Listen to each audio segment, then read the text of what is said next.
Selangor துலோபங்லிமா காராங்கில் நேற்று மாலை வீசிய பலத்த புயலால் 4 பள்ளிகள் சேதமடைந்துள்ளன.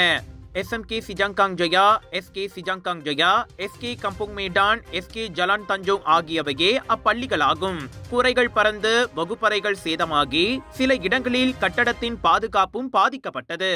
பரந்த தகடுகள் மற்றும் பலகைகள் மாணவர்கள், ஆசிரியர்கள் மற்றும் சுற்றுப்புற மக்களுக்கு அபாயத்தை உருவாக்கியதாகவும் கூறப்பட்டது.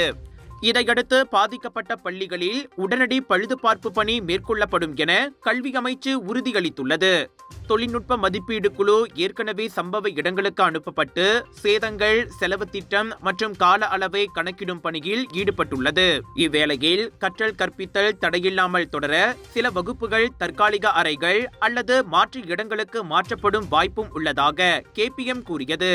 இச்சம்பவத்தை அடுத்து பள்ளிகளின் பாதுகாப்பை மதிப்பீடு செய்யும் ஆய்வறிக்கையும் விரைவில் சமர்ப்பிக்கப்படும். வானிலை மாற்றங்கள் தொடர்பான முன்னெச்சரிக்கையை உறுதி செய்வதே இந்நடவடிக்கையின் நோக்கமாகும். நேற்று வைரலான வீடியோக்களில் காற்று சுழன்று சுழன்று அடித்தது பெரிய சூறாவளி போன்றதொரு நிலையை நினைவுபடுத்தியது குறிப்பிடத்தக்கது. மனதின் இருள் அகலட்டும், அன்பின் ஒளி பெருகட்டும், வெற்றிகள் மலரட்டும், மகிழ்ச்சி எங்கும் பெருகட்டும். எங்கள் இனிய தீபாவளி நல்வாழ்த்துக்கள்.